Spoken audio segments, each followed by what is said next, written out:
Hello दोस्तों, good morning. कैसे हो आप सभी लोग? आई होप सभी अच्छे होंगे। स्वागत है आपका मेरा यूट्यूब चैनल पर। आज का टॉपिक है वाइटल साइन, जो हर एग्ज़ाम में मोस्ट इम्पोर्टेंट है। एक या दो क्वेश्चन तो हर बार पूछा जाता है इसके अंदर से, क्योंकि ये कॉमन चीज़ है फंडामेंटल के अंदर की। वाइटल साइन के बिना फंडामेंटल अधूरी रहती है। इसलिए आज का टॉपिक है वाइटल साइन। वाइटल साइन क्या होता है उसके बारे में देखेंगे। और ये बुक है मिशन परिचारिका, बेस्ट बुक है मिशन परिचारिका की। इसके अंदर देखेंगे कि वाइटल साइन के बारे में क्या कुछ बता रखा है। बहुत अच्छा दे रखा है इसके अंदर। तो स्टार्ट करते हैं vital sign. Vital sign overview. The first set of clinical examination is an evaluation of the vital sign of the patient. They are called cardinal sign or vital parameter or a vital sign because they are working as a governor of body, regulated and control. ये बोल रहा है कि vital sign है ना, जिसको cardinal sign भी बोला जाता है, वाइटल पैरामीटर भी, ठीक है। They are objective measurement of living organism. Next है vital sign included. Vital sign के अंदर कौन कौन सी चीज़ें हैं जो इंक्लूड है? फर्स्ट है टेम्परेचर, सेकंड है पल्स, थर्ड है रेस्पायरेशन, फोर्थ है ब्लड प्रेशर एंड फिफ्थ है पेन, जिसको फिफ्थ वाइटल साइन भी बोला जाता है। नोट कीजिए कि जो इमरजेंसी कंडीशन होता है उसके अंदर ऑक्सीजन भी आता है, सेचुरेशन भी आता है, पिपुलरी रेस्पॉन्स भी आता है एंड ब्लड ग्लूकोज लेवल भी आता है फिफ्थ वाइटल साइन में। काफ़ी बार पूछा जाता है कि पेन क्या वाइटल साइन के अंदर इंक्लूड होता है? यस।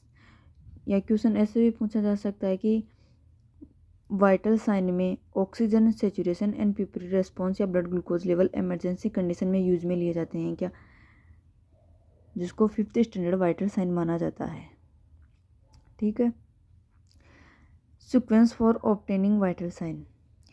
न्यूबॉर्न में list invasive to more invasive because if a baby crisis during monitoring then resulting may be false. So in the neonate vitals should assess in the sequence of respiratory first, pulse, temperature and BP last. इसमें यह पूछा जाता है, काफ़ी बार पूछा जाता है कि वाइटल साइन का सीक्वेंस क्या है न्यूबॉर्न बेबी में, इन्फेंट एडल्ट में और चिल्ड्रन में और इमरजेंसी कंडीशन में। तो फर्स्ट देखते हैं कि न्यूबॉर्न बेबी के अंदर जो वाइटल साइन है ना उसका सीक्वेंस क्या है। सबसे पहले क्या असेस करेंगे? सबसे पहले बच्चों जो न्यूबॉर्न बेबी है उसके अंदर असेस करेंगे रेस्पायरेशन, उसके बाद में पल्स, उसके बाद में टेम्परेचर, उसके बाद में बीपी। ये सीक्वेंस होता है, काफ़ी बार पूछा जाता है ये क्वेश्चन, ठीक है। नेक्स्ट है एडल्ट के अंदर और चिल्ड्रन के अंदर वाइटल साइन असेस करने का कौन जो फ्रीक्वेंसी है, जो सीक्वेंस है, जो तरीका है वो क्या होता है? सबसे पहले टेम्परेचर, फिर पल्स, फिर रेस्पायरेशन, उसके बाद में बीपी। इमरजेंसी कंडीशन के अंदर सबसे पहले पल्स चेक करते हैं, फिर रेस्पायरेशन चेक करते हैं, फिर बीपी चेक करते हैं और सबसे लास्ट में टेम्परेचर चेक करते हैं। जबकि एडल्ट और चिल्ड्रन में उल्टा कर देते हैं, बस टेम्परेचर सबसे पहले असेस करते हैं और न्यूबॉर्न के अंदर रेस्पायरेशन सबसे पहले असेस करते हैं, ठीक है। नेक्स्ट है summary of vital sign. Vital sign की जो समरी आती है ना वो देखते हैं। टेम्परेचर नॉर्मल कितना होता है, पल्स नॉर्मल कितनी होती है, रेस्पिरेटरी रेट कितनी होती है, ब्लड प्रेशर कितना होता है, हाई कितने पे होता है, लो कितने पे होता है। Normal body temperature 98.6 degree Fahrenheit होता है और 37 डिग्री सेल्सियस होता है। हाई जब 98.6 डिग्री फ़ारेनहाइट से ज़्यादा चला जाता है, मोर देन हो जाता है, तो हाई टेम्परेचर हो जाता है। और 98.6 डिग्री फ़ारेनहाइट से लो हो जाता है या कम हो जाता है तो उसको लो बोला जाता है, low body temperature. Pulse rate normal pulse rate 60 to 100 breath per minute होती है। हाई हो जाती है 100 बीट पर मिनट से ज़्यादा होने पर और कम हो जाती है 60 बीट पर मिनट से कम होने पर। Respiratory rate 12 to 20 beat per minute होती है। 20 बीट पर मिनट से ज़्यादा होने पर हाई हो जाती है, 12 बीट पर मिनट से कम होने पर लो हो जाती है। Blood pressure 120/80 mm of H normal होता है, 130/85 mm ऑफ एच हाई हो जाता है। अगर बॉडी का बीपी 130/85 तो उसको हाई ब्लड प्रेशर बोलेंगे। 100/60 mm ऑफ एच है तो उसको लो टेम्परेचर बोलेंगे। ठीक है, टेम्परेचर का जो रिव्यू होता है वो देख लेते हैं। Body temperature is the balance between the heat production and heat loss.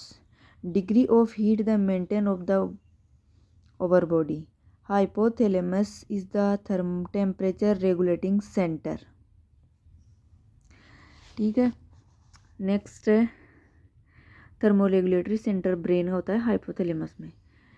Heat loss and production is control by the hypothalamus.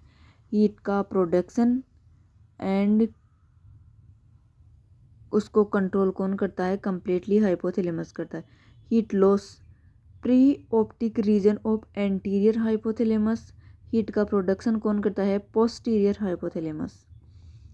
Body temperature, body temperature there are 2 way होता है बॉडी टेम्परेचर, बॉडी मेजरमेंट करने का। First one by measuring core body temperature and second होता है one surface और या skin body temperature. ठीक है, फिर आता है बॉडी टेम्परेचर। थर्मोजेनेसिस क्या होता है? हीट का प्रोडक्शन करना by oxidation of food and chemical action से, उसको थर्मोजेनेसिस कर जाता है। टेम्परेचर टेकन साइट, टेम्परेचर की जो साइट होती है ना वो कौन कौन सी होती है? टेम्परेचर मॉनिटरिंग साइट कौन कौन सी? नॉर्मल नर्सिंग में पढ़ते हैं ना तो बताया जाता है, लिखा जाता है कि जो टेम्परेचर है वो 3 तरीके से लिया जाता है, oral, rectum, axilla.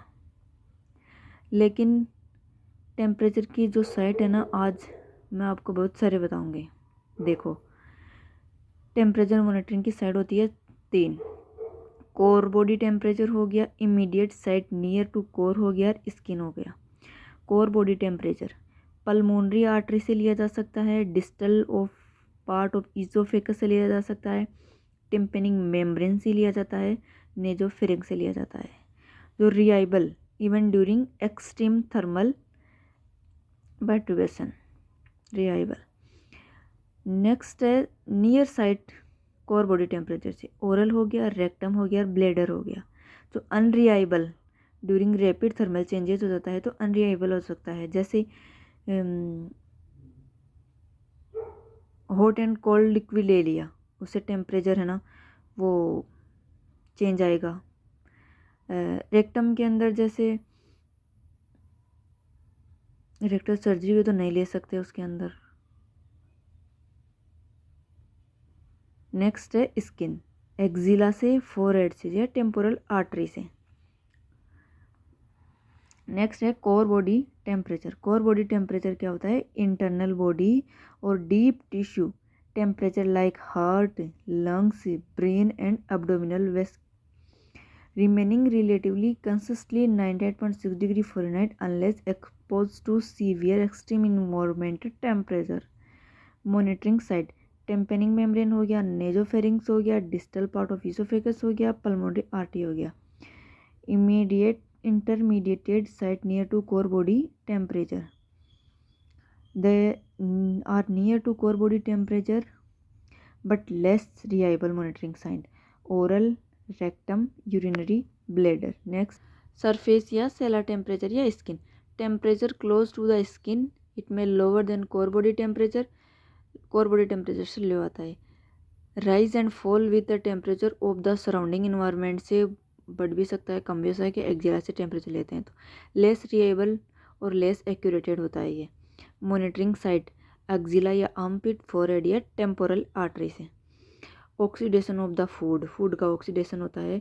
1 gram protein provide करती है 4 किलो कैलोरी, 1 ग्राम कार्बोहाइड्रेट प्रोवाइड करता है 4 किलो कैलोरी, 1 ग्राम फैट प्रोवाइड करता है 9 kilo calorie. Specific dynamic action क्या होता है?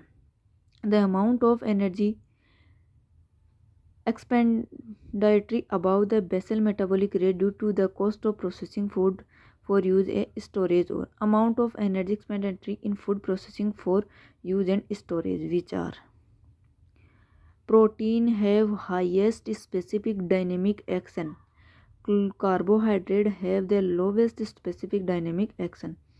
स्पेसिफिक डायनेमिक एक्शन में भी अफेक्टेड हार्मोनल से, एक्सरसाइज से, डिजीज कंडीशन से, इन्वायरमेंटल कंडीशन से, एंड स्ट्रॉन्ग इमोशन और activation of autonomic nervous system से। थर्मोलाइसिस क्या होता है? Loss of heat. Heat regulatory centre और thermoregulatory centre are hypothalamus of brain. Heat का प्रोडक्शन कौन करता है? Posterior part. हीट का लॉस कौन करता है? Anterior part of hypothalamus. Carbohydrate का स्पेसिफिक डायनेमिक एक्शन 5% होता है, जो सबसे कम होता है। फैट एंड लिपिड का स्पेसिफिक डायनेमिक एक्शन 15% होता है। प्रोटीन का 30% होता है। मिक्स डाइट का 12% होता है। नेक्स्ट है हीट प्रोड्यूस बाय। हीट को प्रोड्यूस कौन करता है? हीट को लॉस किसके कारण होता है? हीट प्रोड्यूस किसके कारण होता है? बताया था ऑक्सीडेशन ऑफ फूड से, स्पेसिफिक डायनेमिक एक्शन से, एक्सरसाइज से, स्ट्रॉन्ग इमोशन से, हार्मोनल इफेक्ट से, इन्वायरमेंटल इफेक्ट से। एक चीज़ ध्यान रखना, ड्यूरिंग स्लीप के दौरान, फास्टिंग के दौरान और स्टारवेशन के दौरान हीट का प्रोडक्शन नहीं होता, हीट का प्रोडक्शन कम हो जाता है।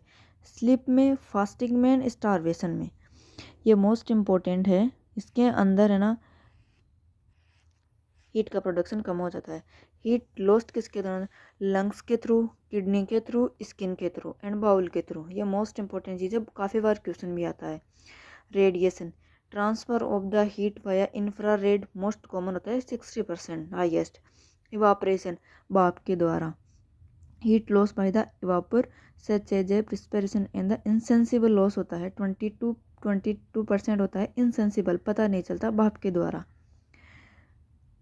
Convection, heat loss by the circulatory air. जो एयर होता है ना, जैसे बर्फ़ को रख दिया और वो एयर के कांटेक्ट में आकर वो पिघल जाएगी पंखे से। Heat loss by direct contact with another surface such as by ice pack, sorry उसमें एक्सचेंज करना 30%। कॉन्वेक्शन होता है जैसे पंखे के द्वारा हवा चलती है। कंडक्शन होता है कि एक सरफेस से दूसरी सरफेस से जाना। नेक्स्ट, नॉर्मल बॉडी टेम्परेचर होता है ओरल का 37 डिग्री सेल्सियस, फ़ारेनहाइट में देखें तो 98.6 डिग्री फ़ारेनहाइट। रेक्टल का 37.5 डिग्री सेल्सियस और 99.6 डिग्री फ़ारेनहाइट। एक्जिला का 36.5 degree Celsius, 97.6 degree Fahrenheit. Tympanic membrane का 37.5 degree Celsius, 99.5 degree Fahrenheit. Temporal artery का 37 डिग्री सेल्सियस, 98.6 डिग्री फ़ारेनहाइट। ये टेम्परेचर होता है oral, rectal, axilla, tympanic membrane का। रिमेंबर करना कि एक्जिला, ओरल एंड रेक्टम सबसे कम होता है एक्जिला का, फिर ओरल का और फिर रेक्टम का। हाईएस्ट होता है रेक्टम का टेम्परेचर। रेक्टम एंड ओरल के बीच में 1 फ़ारेनहाइट का डिफरेंस होता है एंड एक्जिल एंड रेक्टम में 2 का होता है और एक्जिल एंड ओरल में 1 फ़ारेनहाइट का होता है। अगर किसी क्लाइंट ने कोल्ड ड्रिंक या हॉट ड्रिंक या स्मोकिंग की तो वेट करना चाहिए टेम्परेचर के 20 से 30 मिनट के लिए। अगर उसने हेवी एक्सरसाइज की है, ठीक है, या हॉट बाथ लिया है, उसको 1 आवर तक उसको वेट करना है टेम्परेचर के लिए। ये मैंने बता दिया आपको। क्लासिफिकेशन है हाइपोथैलेमस का न्यूबॉर्न में, माइल्ड, मॉडरेट, सीवियर। ठीक है, माइल्ड, मॉडरेट, सीवियर। माइल्ड में आता है 36 degree Celsius to 36.4 degree Celsius, जिसको कोल्ड स्ट्रेस भी बोला जाता है, ये कोज फॉर कंसेंट।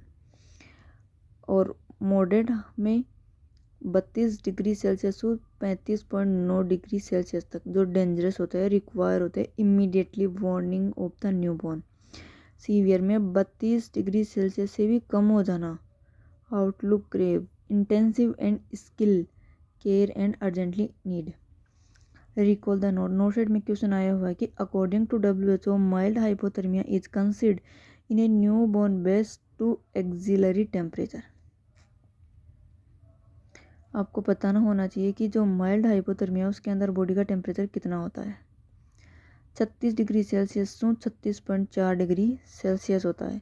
तब इसमें 36 से भी नहीं है, 36.4 है, तो इसका आंसर आएगा 36.5 degree centigrade. Must reminder, oral route is the most commonly technique for assessing the body temperature. Most commonly route तो होता है ओरल, और मोस्ट रिलायबल मेथड कौन सा होता है, रेक्टम, और मोस्ट कॉमनली यूज किया जाता है बच्चों में rectum. Oral temperature is a unreliable method for the measurement of the core temperature because it is affected by environment force, smoking or hot and cold beverage, beginning consume period of the measurement. Lastly, mouth to mouth cross infection or oral mucosa laceration may also appear in oral root temperature measurement. Wait at least 1 hour after heavy exercise and hot bath before measuring. Wait for 20 to 30 minutes after smoking, eating, drinking hot and cold liquid.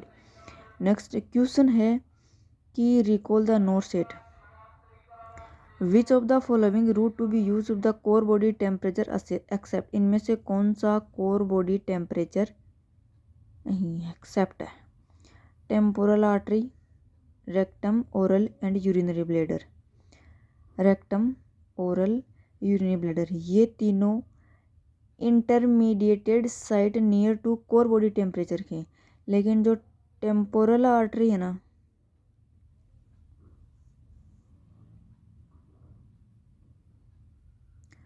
वो नहीं है core body temperature, क्योंकि temporal artery या forehead या axilla ये skin का है। Thank you दोस्तों, आज के लिए इतना ही। नेक्स्ट है जो कल की क्लास में, कल के वीडियो में आएगा। अच्छा लगा तो कमेंट करना, आपको किस टॉपिक के बारे में चाहिए उसी टॉपिक के बारे में वीडियो बना देंगे। Thank you.